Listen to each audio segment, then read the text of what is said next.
देखो class seventh में हमने पहला यूनिट हिस्ट्री का उठाया है, जिसको हम कहते हैं tracing changes through 1000 years in Indian सब कॉन्टिनेंट। यानी tracing changes through 1000 years of Indian सब कॉन्टिनेंट। इसमें कुछ टॉपिक्स हमने पढ़े हैं क्या टेक्स्ट बुक के, एनसीईआरटी टेक्स्ट बुक के पहला यूनिट जो है tracing changes through 1000 years in Indian सब कॉन्टिनेंट। बहुत सारे टॉपिक्स पढ़े इसमें कि हिस्टोरिकल सोर्सेज क्या है इसमें, कि कितनी चेंज आई 1000 साल में, कितनी चेंज आई इंडिया में, इंडियन के मैपिंग सिस्टम में, इंडियन की टेक्नोलॉजी में कितनी चेंज आई, रूलर्स में कितनी चेंज आई।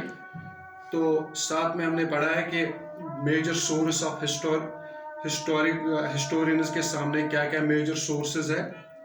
उसमें हमने कॉइनस पढ़े, आर्किटेक्चर पढ़ा है, the period of 1780 to period of 1750, we see the big changes take place in the history, new technologies in irrigation, agriculture, architecture we have seen।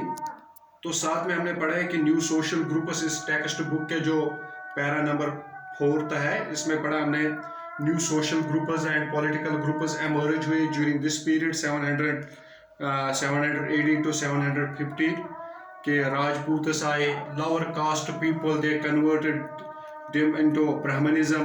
Lower caste के लोग सामने आए, उन्होंने they demand the status of Kshatriyas, they demand the Kshatra, जिसको हम Brahminisation भी कहते हैं, संस्कृताइजेशन आई। तो इसका और एक पहलू है कास्ट सिस्टम। देखो कास्ट सिस्टम जो ये न्यू ग्रुप है, इसी न्यू ग्रुप में हम new social and political group में और एक टॉपिक है जिसको हम कहते हैं कास्ट सिस्टम। जो कास्ट सिस्टम है, lower caste people in Indian society, जो लोअर कास्ट लोग थे, 4 कास्ट्स थे, ब्राह्मणस, क्षत्रियास, वैश्यास एंड शूद्रस। यानी the lower caste people, those people who are forced to live the outskirts, those people who are treated as they contaminate the society। जो lower caste bottom की society Shudras थे, इनको contaminate कहते थे कि कंटेमिनेट सोसाइटी को कहते हैं, पोल्यूशन करते सोसाइटी को। तो इस तरह ये जो लोअर कास्ट लोग, यानी बॉटम कास्ट के लोग हैं, दे ग्रुपेड इनटू जातिस और sub cast.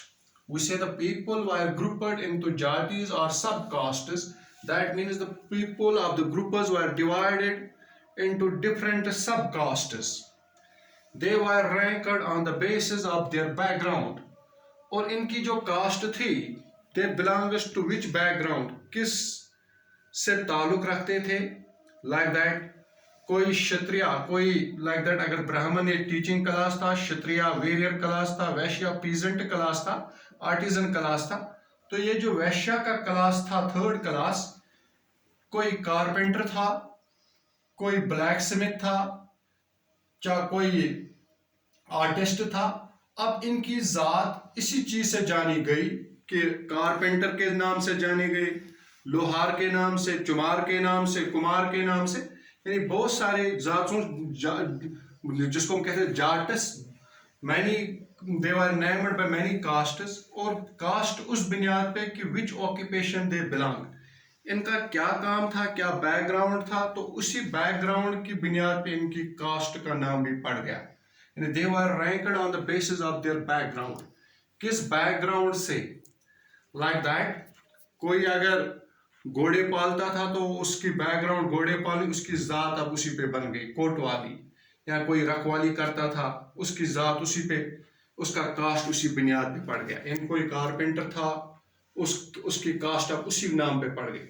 जातीज formed their own rules and regulation. No, जो जातीज है, इन्होंने अपने रूल्स एंड रेगुलेशन बनाए to manage the conduct of their members.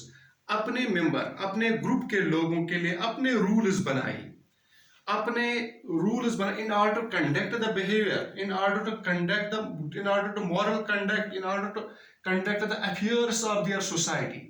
अपनी सोसाइटी, अपने ग्रुप के अफेयर्स को कंडक्ट करने के लिए अपने तौर तरीके बनाए, रूल्स एंड रेगुलेशन।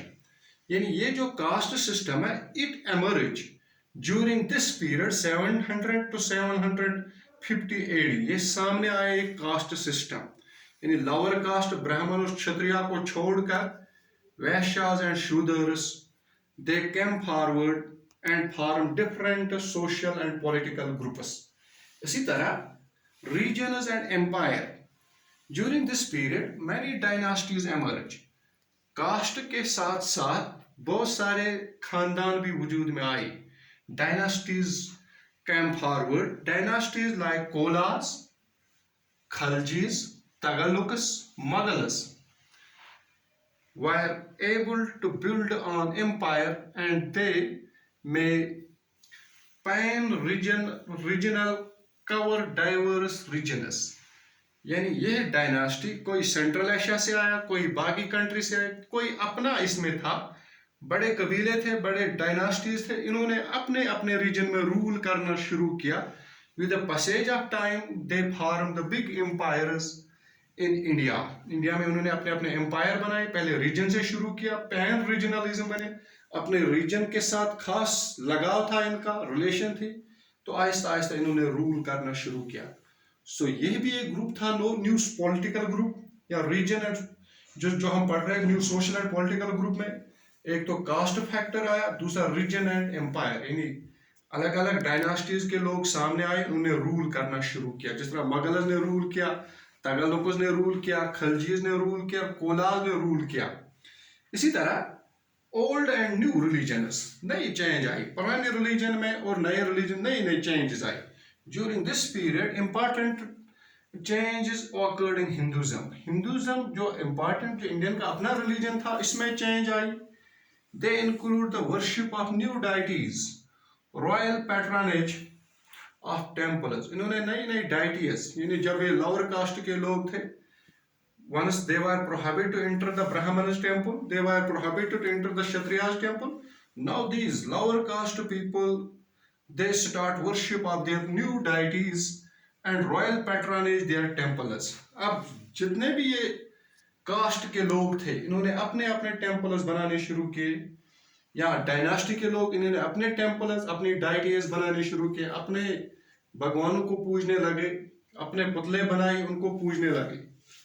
इसी तरह कि कुछ dynasties like teaching of Islam were also introduced through migrants and merchants.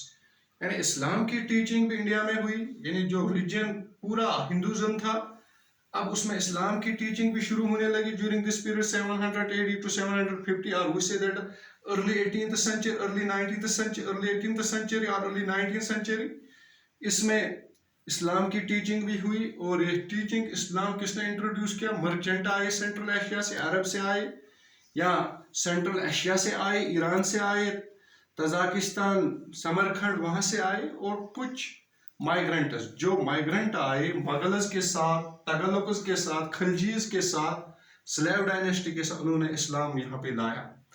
And the Quran as a sacred book, Quran को एक सेक्रेड बुक जो है, sacred book, and except the sovereignty of Allah. और उन्होंने कहा जो भी रूल कर रहे, the sovereign is Allah, Allah is the sovereign, और हम उसकी मर्जी के मुताबिक रूल कर रहे। यानी we say that these changes appeared through the 1000 years in Indian subcontinent। इस तरह ये यूनिट जो है, इस यूनिट में जितने भी इंपॉर्टेंट फैक्टर्स थे वो हमने पढ़े, और इसके क्वेश्चंस नोट्स हम डिस्ट्रीब्यूट करेंगे। तो यूनिट को यहीं पे हम खत्म करते हैं।